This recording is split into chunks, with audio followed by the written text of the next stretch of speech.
Hey guys, Rick here from Rated.R.Photography, and this time we're going to go through what gear I haul with me to and from what shoots. So let's go through what is in my camera bag. Hey guys, this is going to be a quick tip this time. Go to the library window, and then once you have it over in Lightroom, all I do is I came with my camera when I bought it. This photo, I learned some stupid things back there, so go through the flag thing, preview, kind of what I do. For mature audiences, the following has been rated R. So I want to start off by saying I haul way too much with me in this bag. It is a massive bag, but my reasons for that is I work a day job shooting cars, and I work at 3 different dealerships, so I have to have my laptop, I have to have my entire mobile office with me at all times. So let's fire through. First thing always is my laptop. Inside this lower Pro bag is just a 15-inch MacBook Pro. This is the most basic. I think it's got a 256 gigabyte hard drive. After that, the main piece of gear, which you can't see right now, so we're going to hop up this camera, the iPhone, is that right there. Canon 5D Mark III with a battery grip and a 24-70 2.8. Absolute workhorse of a lens, and I use it for everything.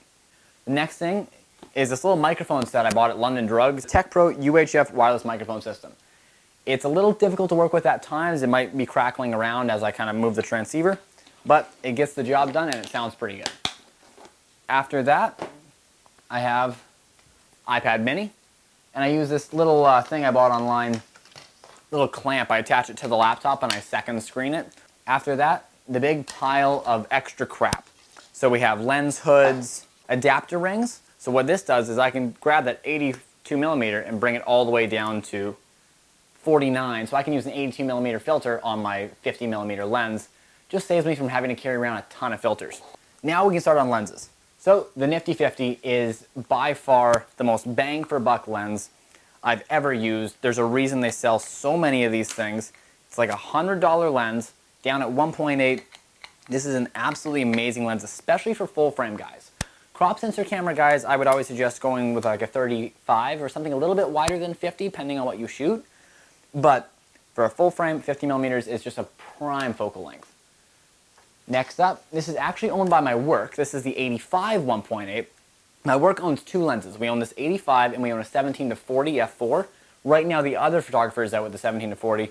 Usually as soon as the weekend comes we switch. I take the 17-40, they take the 85 because I like to have that 17-40 to shoot any kind of rolling shots or whatever. Having that 17 is really killer. That said, the 24 that's on there right now is pretty freaking wide.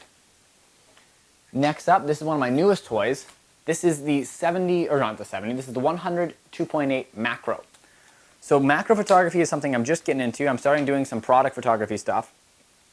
And it's nice to be able to get right close on stuff when I'm shooting keychains, when I'm shooting toothpicks. You can shoot the smallest stuff and fill the frame and get that crazy depth of field look because it gets so compressed.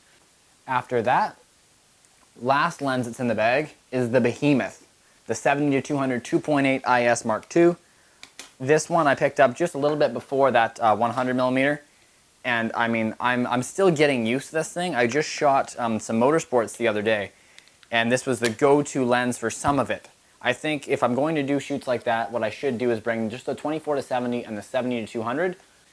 After that, we get into some kind of accessory stuff again. This is that 82mm circular polarizing filter, which is absolutely amazing. We'll go through a video of exactly what the polarizer does. Next up, I have 2 of these. These are the cheapest little flashes I could find. They're the Yongnuo, some Chinese off-make, Speedlight YN 563s.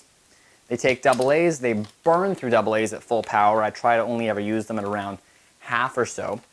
Now the reason I have 2 is because I use on camera for a lot of things, but off-camera flash is a real favorite of mine. So blending an off-camera and an on-camera, or 2 off-cameras, like right now we have 2 lights set up. If I was taking photos, I would do the same thing.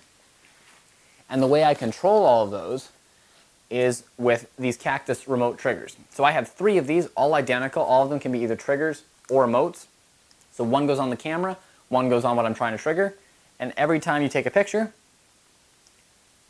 it goes off. Literally just lets everything talk to itself wirelessly. A fantastic little unit. And beyond that, that's about it. I have all kinds of papers and pens and random little flashlights and things to mess with if I'm on site and just getting bored. But I find also if I'm getting bored I end up just shooting to fill a card. I don't really get any good keeper shots. So you don't need all this gear to do photos. Excuse me. We're going to go over some of the lower end stuff I use occasionally. You don't need all this stuff, but that's what I've got. Let me know down below if you want to know any more about this gear. I plan to do some more in-depth reviews of individual lenses with some test shots and whatnot.